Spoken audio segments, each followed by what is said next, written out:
هنا قطعة غطاها الفقر، وبلي فيها الفقر بالفقر.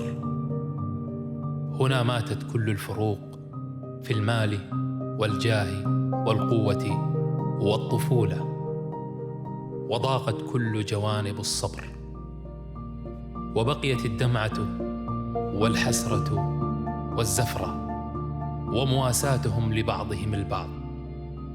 هذه هي أملاكهم، فرحماك ربي رحماك.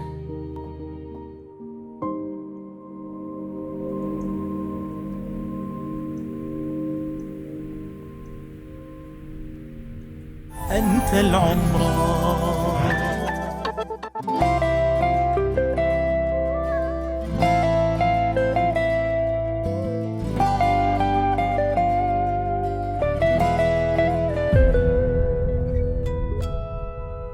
قد يعلو البنيان وتعمر أوطان، لكن أساس المعمورة أن نبني إنسان.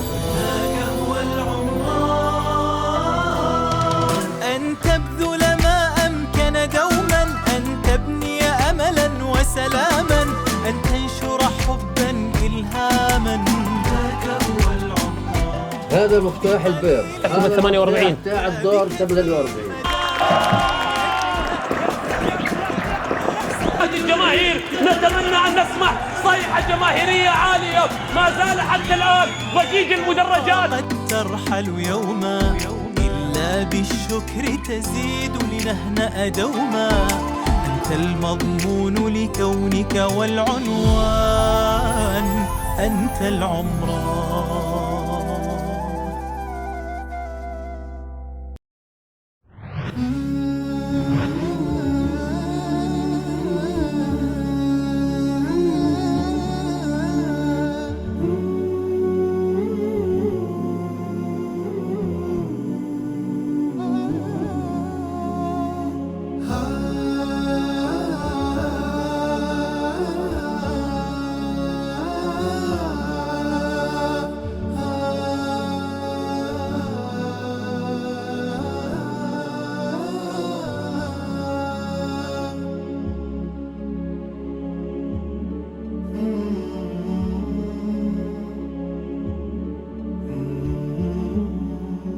السلام عليكم، كيف حالك يا شايف؟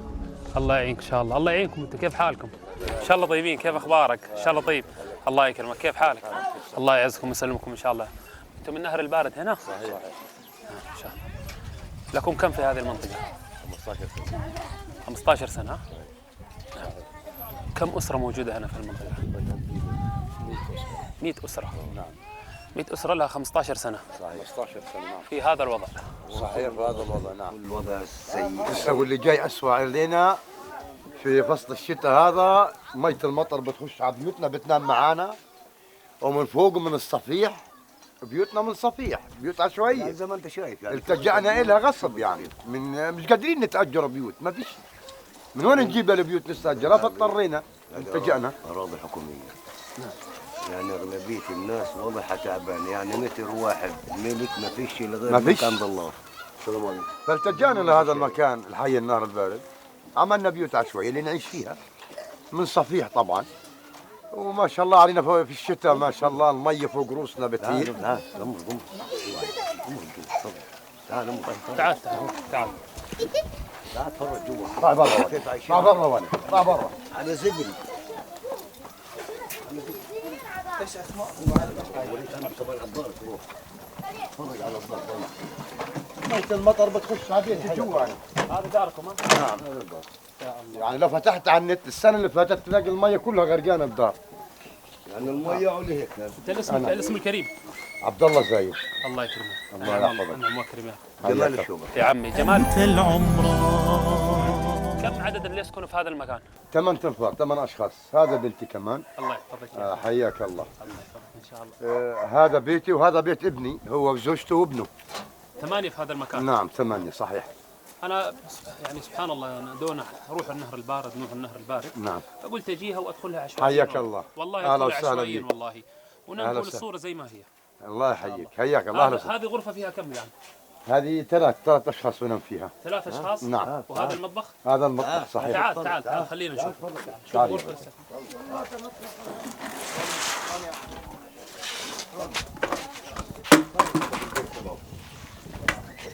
ايش صغار. هذا بيت أنا بنام فيها، أنا وبنتي وأمها.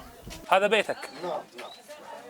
3 ساكنين في هذه الغرفة؟ نعم 3. ومية المطر بتدخل علي من فوق ومن الشارع.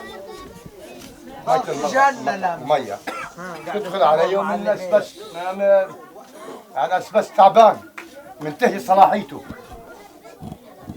تدخل علي من هان. هذا كله بده تغيير، كله هذا مكسر بدخل علي مية المطر. كيف مع الشتاء تعيش أنت؟ مع المطر والشتاء؟ من الديك ما عندي غيره، لو عندي غيره بتركه بمشي. فعشان هيك التجأت لهذا المكان من الديك. وانا زلمه كثير ما بقدر اشتغل. زي ما انت شايف بننام هون. فيش بديل بالنسبه لي انا. وكل النهار البلد كذلك الامر، ما عندهم بديل. كله في هذا المكان بعيش. 100 أسرة بس هذه 100 عيشتهم. أسرة. نعم 100 أسرة صحيح. لا حول ولا قوة إلا بالله. زي ما انت شايف هاي حياتنا، حياة صعبة جدا، مأساة زي ما انت شايف. طب كيف تاكلوا انتم؟ الله يا على الله، من المعونات زي ما انت شايف بيجينا معونات غذائية بنعيش عليها. المعونات هذه بس؟ الحمد لله، ومن أهل الخير كمان. نعم. أهل الخير ما بينسونا، بيساعدونا. بيجي جمعيات بتساعدنا هنا مكونات بناكل منها. ما في بس هذا الوضع يا ربي لك المعونات بس. نعم. والأولاد هذول يتعلموا في مكان ولا؟ ما في غير، ما عندي غيره. يتعلموا؟ عندي بنت بتروح سادس ابتدائي، وعندي ابنه لسه صغير. مدارسهم هنا؟ مدارسهم في المعسكر. في المعسكر. معسكر خان يونس. نعم. هذا حياتنا وهذا عيشتنا. الحمد لله رب العالمين. ما في بديل الحمد لله. طيب تعال شوف المطبخ. هذا مطبخكم ها؟ هذا مطبخ، لا باب ولا شباك ولا شيء. ايش بدي اسوي؟ هذا مطبخك ها؟ هذا المطبخ. نعم. وانا بتجلي تشتغل ها.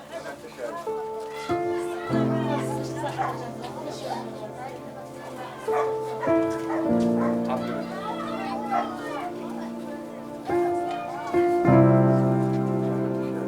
حياة صعبة جدا، حياة صعبة. الله المستعان. حياة صعبة. يا الله.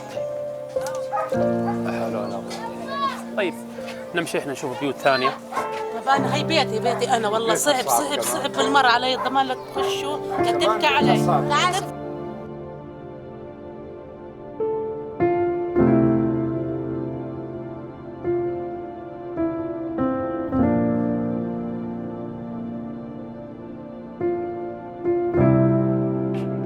وضعنا سيء هنا بالمنطقة، هنا وضعنا سيء، هنا 120 عيلة خربان ديارها. يعني بدنا الناس اللي برا تشوف وتشوف وضعنا هنا بالمنطقة هذه. يعني لإمتى بدهم الأطفال هذول يكبروا وينضجوا بالوسخ هذا والرمايم هذه وعمرها ما صارت. يعني برضو عيالهم وأولادهم هيك يصير فيهم، حرام عليهم. هم لو ملاقين أهل المنطقة هذه بديل للمنطقة غير هذه المنطقة لكان عاشوا. من وين بدهم يجيبوا أجرات؟ أقسم بالله العظيم إلا شهرين صفة طحين ما بدورنا. هنا الوضع سيء، حرام يعني. لإمتى العالم تضل زي هيك؟ يطلعوا بعين الرحمة والتقوى والشفقة على الأطفال قبل الكبار. إحنا بنتحمل لو رمينا حنا بالشارع الكبار، لكن الأطفال هذول بموتوا كل يوم 100 موتة. حرام. يطلعونا بعين الرحمة والشفقة يا عالم. يا عالم حنوا على الأطفال هذول. يا عالم حنوا، اتقوا الله يا ناس، يا حكومة، يا فتح، يا كل جهات الأمم العربية تطلع للعالم هذه الآن. لا إمتى ما نضل. أنا إلي 8 سنين، لكن عند 8 سنين هذول 80 سنة عندي 80 سنة. شفت العجايب فيهم وبشتغل على الكهرباء والحجار أقسم بالله عشان أعيش أولادي. والله من إيدين الناس، والله من إيدين الناس لما ما بلاقيش حجار. إيش بدنا نسوي يا عالم؟ يا عالم يطلعونا لإمتى ما نضل. يرحمونا برحمة ربنا أحسن من الأمة كمان. يطلعونا، يعني سنة جديدة إن شاء الله بتكون علينا وعلى أمة العربية خير، وأحسن من هيك يكون الوضع. حرام لإمتى نضل؟ لإمتى؟ إحنا ميتين والله ميتين. والله كنا بناكل الدجاج المسلخ اللي بيسلخوه هذا من الدجاج الرقبة والعظيم، بنجيب أقسم بالله بنجيبه لأولادنا. يعني أنتم بتاكلوا بدوركم الدجاج، إحنا بنشوفوش. كانوا اللحمة اللي بيجيبوا لنا اياه برمضان غير بالعيد بيجينا. بنشوفش، احنا وضعنا سيء. انا بتكلم انا مش من راسي، من كل جسمي قاعدة. يعني ايش بدي اقول لكم؟ انا 53 سنة والله ما إلي حيلة اطلع من السبعة للسبعة بلفلف في الكراليم، وكلهم اولادهم زي هيك. يعني ليه انت؟ أنا ولي أضل زي هيك والأطفال هدول يترموا. لا أنت حن علينا، لو بغرفة يا عالم، لو بغرفة دونا 100 متر كل واحد، والجمعيات بتحن علينا تبنينا، بس ادونا يا عالم. هاي نطق الحاج، نطق الأذان أذن وأنا بقول. لا أنت نضل على الوضع هذا، حرام والله، حرام والله، ظلم يا ربي، والله ظلم للأطفال، والله مهولة الكبار. هذا ظلم للطريات هدول الصغار، هدول طلع كيف طلع، لا شيب ولا حاجة زي الناس، ولا لبسنا زي الناس. طلع طلع مبهدلين يا عالم. بدكم واحد أحسن من هيك؟ العالم مبهدل. طلع كيف. أم محمد. أم محمد أبو الله يحفظك يا أم محمد. الله يرضى عليك. الله يحفظك. أنت قلتي تشتغلي وين أنت؟ والله بشتغل على القارة، هي كل الأمة عارفاني. إني بشتغل. اغلبهم هذا بالشغل.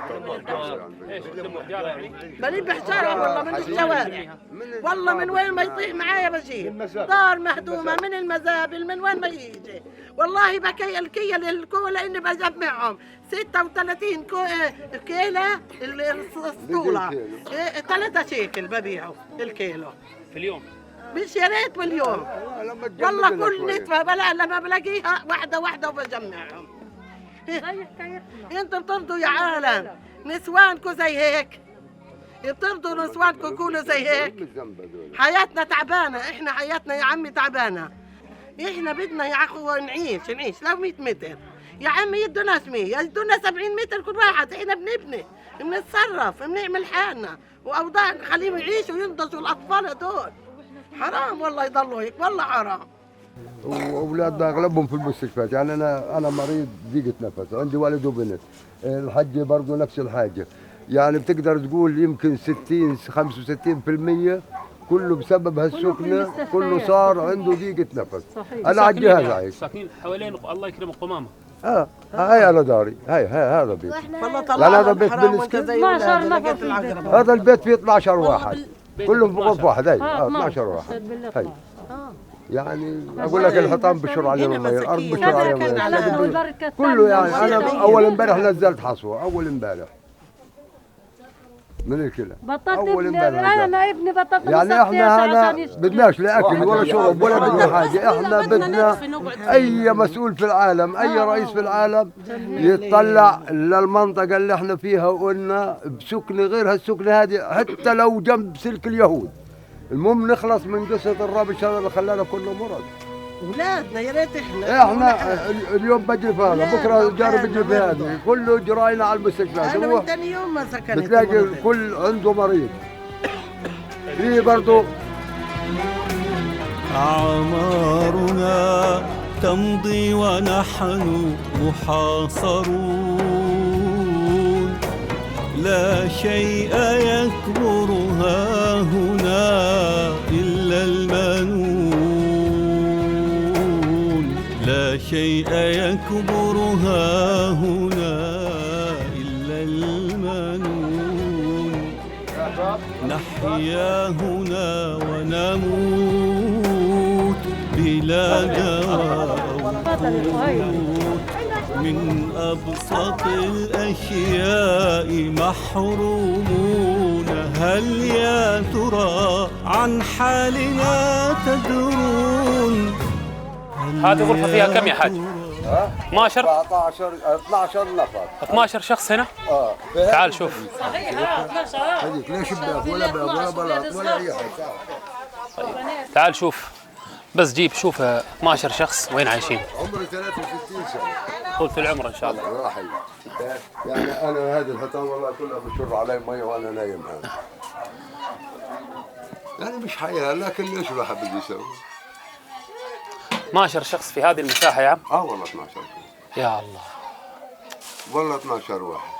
اجيب لك اياهم كلهم؟ لا والله لا صادق. شايفهم انا شايفهم. انا عمري 63 سنه. والله العقارب بكلمنا، الحياه ياكلنا، العرس والله العرس بتبقى تلعب تحت رؤوسنا واحنا موجود. طيب ايش بدنا نسوي؟ هاي يعني بجي شباك على الشارع مش قادر اركب له شباك. يعني بنام فوق هذا هو واولاده وبناته والشباك فاتح له. بنحط له فجين. 12 يناموا في هذا المكان وهذا الشباك ومع البرد هذا. والله اول امبارح نزلت حصوه مع اذان الصبح. قلت لها تصلي اللي انا بعيد عنك زي النزيف. كيف؟ احنا بدناش اكل. انا عندي استعداد الاكل تبعي اطعمه لابني هو يعيش، لكن بدي ما له. احنا مش قصه يعني الجوع، والله الحمد لله يعني فيش ولا واحد جعان، مدبرينها. بدل ما ناكل يوم اكل لحمه باكل في الاسبوع مره بركه. اما احنا اللي بهمنا السطره. تيجي بتحط لك حجر، تجيك سلطه الاراضي بتقول لك بتحط لك جوا، بتقول لك الا تهده عشان اطلعك. ايش العمل هذا؟ لقيت انا لو بدي اجي اعدل الحجر هذول ما بتلاقيهم الا هم عندي على راسي. لا هدهن ممنوع تعمل. ممنوع تعمل. طب يعني يا بتموت هنا يا دبر حالك. بدك تسوي؟ بدك تنهب؟ بدك تسرق؟ احنا بدناش اكل ولا بدنا شرب، احنا بندور على سكنه نظيفه محترمه، لانه اولادنا هذول من حقهم يعيشوا. والله عندي اولاد، في بعض ناس بيجوا علينا زيارات من برا وبقول لك هذول الاولاد حرام يعيشوا هان. انا ايش طالع بيدي؟ ل 63 سنه ومريض معاه شريان في القلب ومعاه سكر ومعاه ضغط ومعاه كذا ومعاه حصوات في الكلى، ايش بده يعمل؟ انا بروح مع ابني الصغير بعيد عنك عيره على الكار، يعني بس عشان ايش؟ اشجعه انه يشتغل. احنا بدناش اكل ولا بدنا كابونات، احنا يشوفوا لنا حل هيك سكنه. يا عم عندهم حاجات كثيره، ليش ما يدوروا على الناس هذه المهمشه بالمره؟ ولقيتهم لا يجوا يقولوا بدنا اولاد كلها العسكريه، بدنا نقول له لا، مش هنقول له لا، ابننا ابنه وابنه ابننا. هم من وين؟ مش منا واحنا منهم. يعني اي دوله اي كذا يعني حلنا علينا بس في السكن اللي احنا فيه. سلمى عامل سلمى. اهلا يعني قول لي هذه لو انها في شقه ولا في دار كويسه بتلاقيها بالمنظر هذا؟ لا والله. يعني في مصورين بتعجب بقول لك ليش هذه هنا؟ طب انا ايش اسوي لها؟ انا ايش بدي اعملها؟ كاين على بيدي. بقول لك حرام هذه البنت تعيش هان. طب ايش بدي اقول؟ اروح اعطيها لناس يعني عشان تعيش الدار احسن من الدار هذه؟ الله. هايا كيفك؟ لا سلمى كيفك؟ يعني هذه مش حرام تعيش هان؟ أطفالنا أحلامهم بين الركام، وعيونهم دوما على القهر تنام. دبلت هنا الآمال قهرا وضاق الحال، وطن بأكمله هنا مسجون. عن حالنا تدرون هل يا ترى؟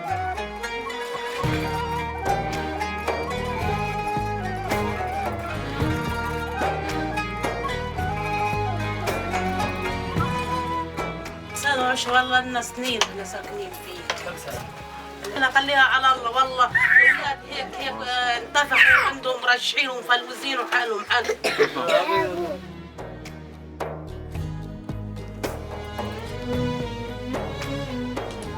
يعني لو استنطقت الحجر في هذا المكان والحيطان والله لو كان لها والله لسان لشكت من هذا المكان. يعني الناس من فقر إلى بؤس، ومن بؤس إلى حوجة، ومن حوجة إلى عناء. ولو جاءت منظمات وأعطت بصيص الأمل فالأمل ينقلب إلى حسرة. والله المستعان يعني، الله المستعان على عيشة مثل هذه العيشة. يعني ناس فقط تبحث عن كفاف يومها، فقط تبحث عن كفاف يومها، وحتى والله كفاف اليوم غير موجود. وأكثر من ذلك الناس والله تتنازع الحياة وتتنازع فقط البقاء. وسبحان الله يعني كأن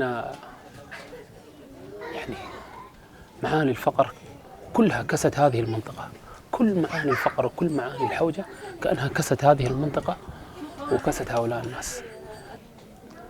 والله يعني النفس يعني مش توصل لدرجة أنها تحزن ولا تجرد أنها تتحسر على هذا الحال، ولكن إيش تتكلم وتقول يعني على واقعهم. شوف أنا الآن أتكلم معاكم الآن وهذه منظر، لسه أنا ما أتكلم عن معيشة الناس، لسه ما تكلمت. والله أنا الآن أتكلم وهذه طالبة قاعدة تدرس. جيب منظرها، جيب منظرها، هذه طالبة قاعدة تدرس، جيب منظرها، جيب منظرها. شوف يعني أنا أتكلم عن المعاناة الآن وتشوف أمامك منظر معاناة أخرى، وأنا واقف أتكلم معاه وهناك أسرة قاعدة تتوجع. شوف هذه بس المساحة كم فيها، معقول 10 أشخاص. إحنا نتكلم في زمن مثل هذا الزمان 10 أشخاص يناموا في هذا المكان ويعيشوا في هذا المكان. معقولة في ناس في 2021 إحنا نتكلم وداخلين على 2022 في نهاية السنة الآن، وفي ناس هذه عيشتها في بلاد المسلمين؟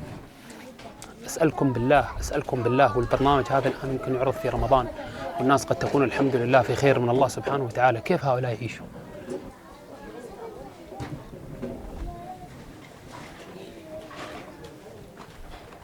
يعني هؤلاء الناس هم أصلا ناس كريمين والله، بس أذلتهم الحياة وما بقى لهم إلا التعلق بأمر الله سبحانه وتعالى. ولو بيدهم والله يقطعوا من جسدهم ويعطونه. والله تمشي والله وأنا خلف الكاميرا والله البعض منهم يعتذر، والله يعتذر، يقول والله لو عندنا أي حاجة نكرمك فيها وأنت ضيف جيتنا والله كان أكرمناك. يعتذروا. شوف هذه الأنفس الكريمة وهذه الأنفس العزيزة، شوف كيف أذلتها الحياة وكيف أذلها الواقع. ولا حول لهم ولا قوة، ولا حول ولا قوة إلا لله، وإنا لله وإنا إليه راجعون.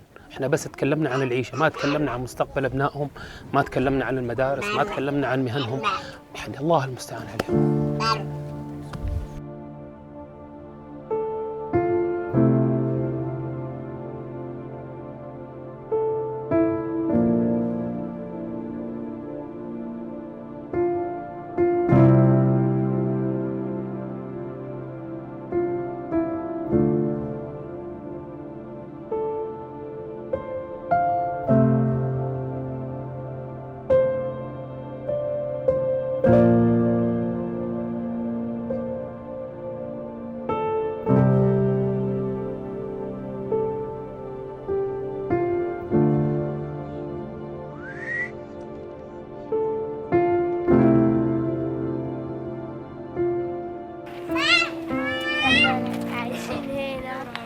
وضعنا تعبان ومعناش مي ومعناش كهرب ومعناش بيت نظيف ولا حياة نظيفة ومعناش شوية الشتاء أبوابه ولا الأطفال عندهم أواعي ولا عندهم محرمات، كل بيت فيش عنده.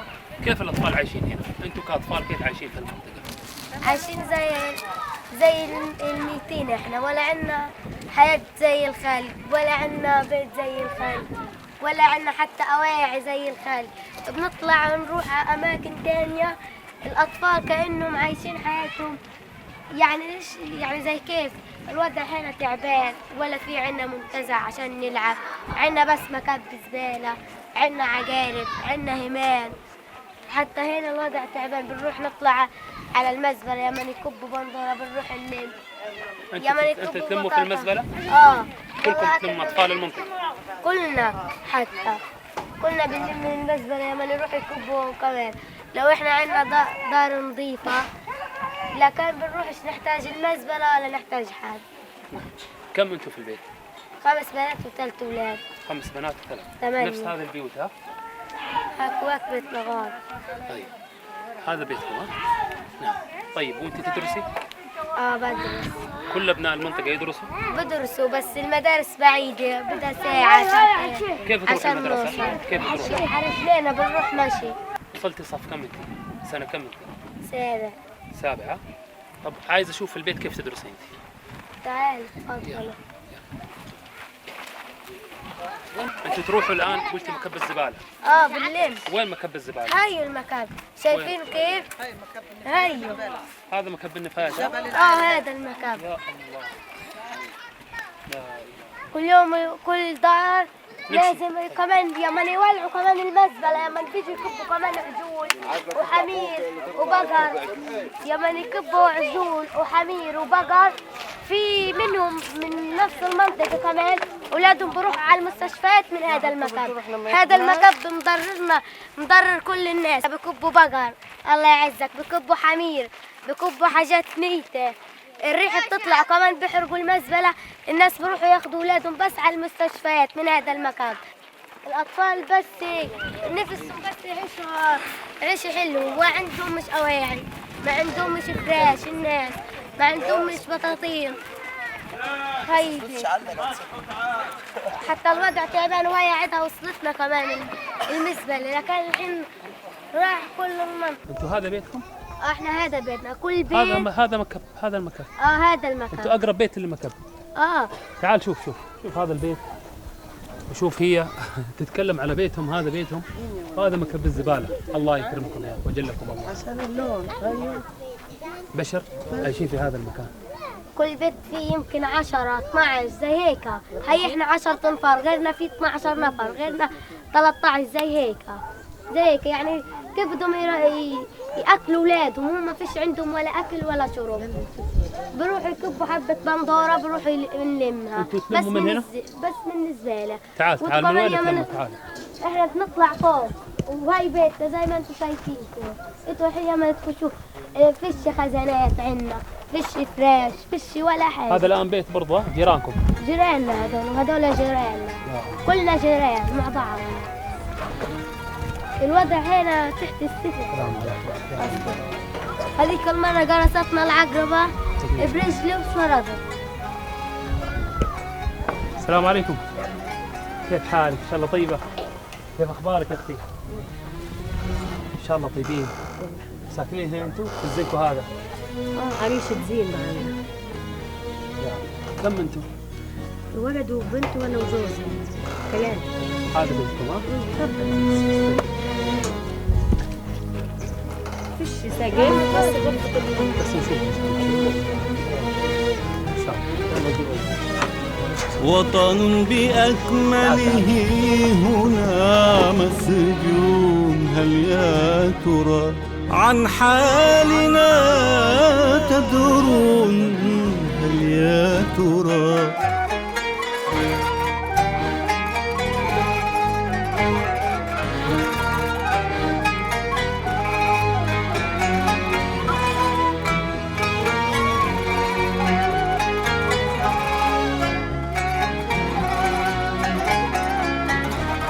إن تسألوا عنا فإنا صامدون، كصمود هذه الأرض لا نخشى المنون،